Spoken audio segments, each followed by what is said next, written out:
ਇਹਨਾਂ ਨੇ ਤੁਹਾਨੂੰ ਇੱਕ ਮਿੰਟ ਬਾਅਦ ਦੁਆਵਾਂ ਦੇਣੀਆਂ ਨੇ, ਤੁਸੀਂ ਇੱਕ ਮਿੰਟ ਬਾਅਦ ਇਹਨਾਂ ਨੂੰ ਵਾਪਸ ਕਰਨੀ। ਉਹ ਕਿਸ ਤਰ੍ਹਾਂ ਹੋ ਰਹੇ ਨੇ, ਉਹ ਆਮ ਮੂੰਹ ਬਣਾਇਆ ਤੇ ਮੈਂ ਮੂੰਹ ਬਣਾਇਆ।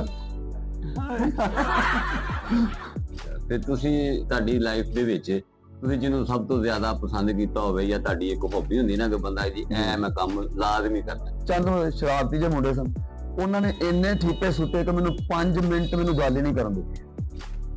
हेलो गाइस, अस्सलाम वालेकुम। मैं हूं आपका होस्ट ताहिर हुसैन शाह और आप हमारा चैनल देख रहे हैं 1 मिनट। हमारा मकसद आज की दुखी दुनिया के लोगों पर मुस्कुराहटें बखेरना है और ना आगे कोई और। तो प्लीज़ आप हमारे चैनल को लाइक करें, सब्सक्राइब करें, और जो लोग देख रहे हैं, जो लोग पसंद कर रहे हैं, उनका बहुत बहुत शुक्रिया हम अदा करते हैं। तो आज आपकी मुलाकात करवाते हैं जुल्फ़कार बाबर साहब, जो कि स्टेज, टीवी और फिल्म में बहुत अच्छा किरदार अदा करते रहे और कर रहे हैं। जी अस्सलाम वालेकुम। जी वालेकुम सलाम जी। सब तो पहले तो मैं तुहाडा बड़ा मशकूर हाँ कि तुसीं मैनूं 1 मिनट वास्ते बुलाया। तुहाडा चैनल जिहड़ा ना, इहदा नाम 1 मिनट है, बड़ा ग्रोथ करेगा, क्योंकि लोगों को ना टाइम बहुत थोड़ा है। बहुत बड़ी गल है कोई बंदा किसी नूं 1 मिनट दे दे ते तुसीं 1 मिनट ना मेरी रिकॉर्डिंग तो बाद गल भी सुननी है जी। अच्छा जनाब, ਤੁਸੀਂ ਕਿਹੜੇ ਸ਼ੋ ਕੀਤੇ ਨੇ ਔਰ ਕੀ ਪਰਫਾਰਮੈਂਸ ਕਰਦੇ ਹੋ, ਇਹ ਜ਼ਰਾ ਸਾਡੇ ਆਡੀਅנס ਨੂੰ ਦੱਸੋ। मैं जी थिएटर तो आगाज़ किया 1992 ਚ।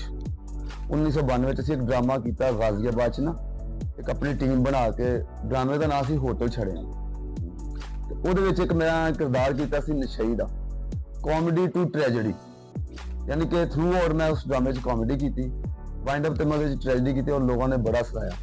और वो साडा ड्रामा ऑल टीम ने इस तरह का प्रेजेंट किया आवाम के सामने कि अज तक 92 तो लैके हुण 24 ਜਿਹੜੀ ਆਡੀਅנס ने ड्रामा देखा ना, वो अज भी सानू उस ड्रामे के नाम तो याद करती है। ਬਹੁਤ ਅੱਛੀ, ਵੈਰੀ ਗੁੱਡ ਜੀ। ਤੁਸੀਂ ਜਨਾਬ, ਤੁਹਾਨੂੰ ਕਿਹੜੀ ਚੀਜ਼ ਜਿਹੜੀ ਐਸੀ ਹੈ ਕਿ ਜਿਹੜੀ ਬਹੁਤ ਜ਼ਿਆਦਾ ਪਸੰਦ ਹੈ, ਜਿਸ ਨਾਲ ਤੁਸੀਂ ਕਹਿੰਦੇ ਆ ਵੀ ਤੁਹਾਨੂੰ ਖਾਣੇ 'ਚ ਕੀ ਪਸੰਦ? देखो जी, खाने दे विच जिहड़ा ना, ये अल्लाह ताला का रिज़्क है। मैनूं तो हर चीज़ पसंद है। वैसे ना मेरी वालदा जिहड़े ना वो जिहड़ी ते मेथी बड़ा अच्छा बनाउंदी, वो मैनूं बहुत ज़्यादा पसंद। ਤੇ ਤੁਸੀਂ ਤੁਹਾਡੀ ਲਾਈਫ ਦੇ ਵਿੱਚ ਤੁਸੀਂ ਜਿਹਨੂੰ ਸਭ ਤੋਂ ਜ਼ਿਆਦਾ ਪਸੰਦ ਕੀਤਾ ਹੋਵੇ, ਜਾਂ ਤੁਹਾਡੀ ਇੱਕ ਹੌਬੀ ਹੁੰਦੀ ਨਾ ਕਿ ਬੰਦਾ ਜੀ ਐ ਮੈਂ ਕੰਮ ਲਾਜ਼ਮੀ ਕਰਨਾ, ਤੇ ਤੁਹਾਡਾ ਕੀ ਪਸੰਦੀਦਾ ਸ਼ੁਗਲ ਕੀ? देखो जी, मेरा पसंदीदा शुगल तो कॉमेडी है, क्योंकि असी जिस इलाके नाल मुंसलिक हाँ, गाजियाबाद कमियारपुरा, सानू होश आंदे ही बचपन तो लैके हुण तक उत्थे इंटरटेनमेंट ही मिली, ते ओही साडे खून च शामिल है, ओही साडे मतलब शुगर च शामिल है। ते कॉमेडी पसंद है। अज दे दौर दे विच ना लोग बहुत ज़्यादा टेंशनां दे विच ने, ते हसाना जिहड़ा ना बहुत मुश्किल काम है। मैं समझना गिफ्ट दे रहे हो किसी नूं तुसीं।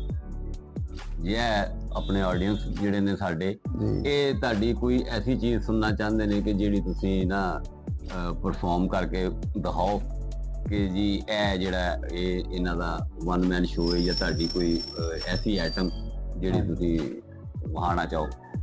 पहले तो मैं अपनी जिंदगी का एक तुहानूं वाकया सुनाना चाहांगा अपनी ऑडियंस नूं। 1 मिनट तो जिहड़ी ऑडियंस सानूं देख रही है ना, मैं उन्हां दे अगे रिक्वेस्ट करांगा कि 1 मिनट जिहड़ा चैनल है ना, ये बड़ा ही अमेजिंग ते बड़ा दिलचस्प चैनल है, इनू लाजमी देखो। और ये तुहानू बहुत सारे बड़े कलाकार नजर आएंगे और हसन का बड़ा मौका मिलेगा। इस चैनल को ना सबसक्राइब कर लो, इनू बैल आइकॉन का है ना उनके बटन में भी टाइप करो, ते इनू दोस्तों च भी शेयर करो।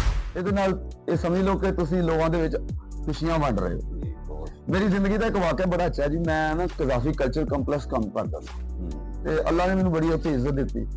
ਇੱਕ ਡਰਾਮੇ 'ਚ ਮੈਂ ਨੌਕਰ ਦਾ ਪਾਰਟ ਕਰ ਰਿਹਾ, ਤੇ ਉਹ ਹਾਲ ਨੰਬਰ 1 ਦੇ ਵਿੱਚ ਨਾ ਗੈਲਰੀ ਬਣੀ, ਤੇ ਸ਼ੋਅ ਚੱਲ ਰਿਹਾ, ਤੇ ਮੈਂ ਇੱਕ ਪਹਿਲਾ ਪੋਰਸ਼ਨ ਕਰਕੇ ਆਊਟ ਹੋਇਆ ਵਾਂ, ਤੇ ਦੂਸਰੇ ਪੋਰਸ਼ਨ 'ਚ ਮੈਂ ਐਂਟਰ ਹੋਇਆ, ਤੇ ਹਾਲ ਦੇ ਵਿੱਚ ਉਹਨਾਂ ਦਾ ਠੀਪਿਆਂ ਦਾ ਉਦੋਂ ਬੜਾ ਦੌਰ ਸੀ।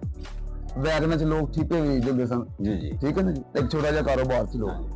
तो मैं एंट्री करने वास्ते वड़िया वा, तो उत्तों एक बंदे ने ना 5 का ठीपा सुटिया, उस स्टेज उत्ते वजह ते टन टन टन टन टन टन टन टन किन्नी देरों घूमदा रहा, ते ऑडियंस दी खिलाया पांदी रही। ईवन के कुछ चंद शरारती जे मुंडे सन, उन्होंने इन्ने ठीपे सुटे कि मैनूं 5 मिनट मैनूं गल ही नहीं करन दी। वाह वाह। वो सुटदे रहे, मैं चुकदा रहा, सुटदे रहे, मैं चुकदा रहा। ਉਹ ਕੋਈ ਤਕਰੀਬਨ 250-300 ਰੁਪਏ ਦੇ ਠੀਪੇ ਨਾਲ ਉਹਨਾਂ ਨੇ ਉਤੋਂ 500 ਰੁਪਏ ਦੇ ਠੀਪੇ ਸੁੱਟੇ। ਉਹ ਮੈਂ ਸ਼ਾਪ